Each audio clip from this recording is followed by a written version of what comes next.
चलो पलूस छत्रपती संभाजी महाराजांच्या जयंतीनिमित्त माननीय श्री प्रदीपप्पा कदम यांच्या नेतृत्वाखाली आणि स्वर्गीय यशवंतराव चव्हाण स्मृती गौरव समिती आयोजित यशवंत फेस्टिवल पलूस 2026 आपल्या पलूस कडेगाव भागातील नागरिकांसाठी प्रथमच मोफत फन फेअर आणि भव्य सांस्कृतिक कार्यक्रम दिनांक 14 मे ते 18 मे दररोज सायंकाळी 4 ते रात्री 10 वाजेपर्यंत। ठिकाण गुंडादाजी लॉन्स, कराड तासगाव रोड, पलूस। आयोजक माननीय प्रदीपप्पा कदम, अध्यक्ष स्वर्गीय यशवंतराव चव्हाण स्मृती गौरव समिती।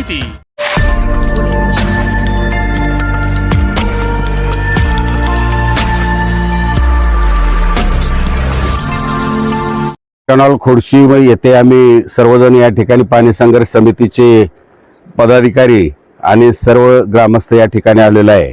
या ठिकाणी आता आपल्या कॅनॉलमध्ये जे पाणी सोडलेलं आहे ते वळण बंधाऱ्यात आता 6 फूट पाणी असल्यामुळे 120 गेजने चाललेलं आहे।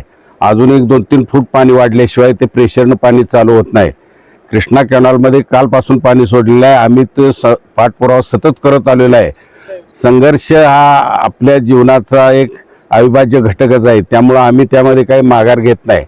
परंतु इथं आता श्रीकांतांनी सांगितल्याप्रमाणे जो बंधारा खाली धरलेला आहे 20 वर्षापूर्वी ज्याला 80 कोटी खर्च करून ते काम आपण राहिलेलं आहे 4 कोटीसाठी, आणि त्यासाठी शासनाच्या ज्या अधिकाऱ्यांनी नाकर्तेपणा दाखवलेला आहे त्यांच्यावरही कारवाई झाली पाहिजे आणि लोकप्रतिनिधींनी यामध्ये लक्ष दिल्याशिवाय हे काम पूर्ण होणार नाही। आणि हे काम पूर्ण जर झालं तर या ठिकाणी कुठल्या बंधाऱ्यातून पाणी द्यावं अशी अपेक्षाच राहणार नाही, कारण या खोडशी बंधाऱ्यातच पाणी तेवढं साठा होईल आणि आपली जी मागणी आहे ती खोडशी बंधाऱ्यातून आम्हाला पाणी द्यावं ती पूर्ण होईल।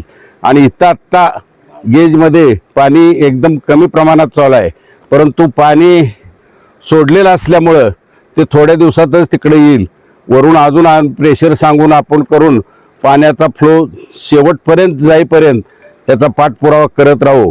त्यामुळे सोमवारी जे आम्ही रास्ता रोको आंदोलन केलेलं होतं ते आंदोलन यावेळेला आम्ही स्थगित ठेवतोय, परंतु हा लढा कायमस्वरूपी ज्या वेळेला पाण्याचा प्रश्न मिटेल त्याच वेळेला थांबेल अशी मी सर्वांना ग्वाही देतो। या बंधाऱ्यामध्ये जो गाळ आहे तो गाळ काढण्यासाठी जो प्रस्ताव दिलेला आहे आपल्या इथल्या कराडच्या कृष्णा कॅनॉलच्या डेप्युटी इंजिनियरनी तो प्रस्ताव दिलेला आहे। आम्ही तो देवेंद्र फडणवीस पर्यंत तो प्रयत्न केलेला आहे, परंतु अजूनही त्यामध्ये तो गाळ न निघाल्यामुळे बऱ्याचशा त्रुटी तयार झालेल्या आहेत।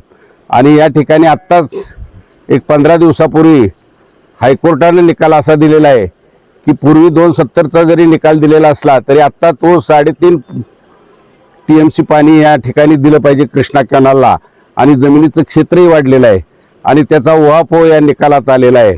आणि त्याची पूर्तताही शासनानं 14 दिवसात करावी असं आत्ताच्या निकालात म्हटलेलं आहे। तर याची दक्षता शासन आणि पाटबंधारे खात्याने घ्यावी।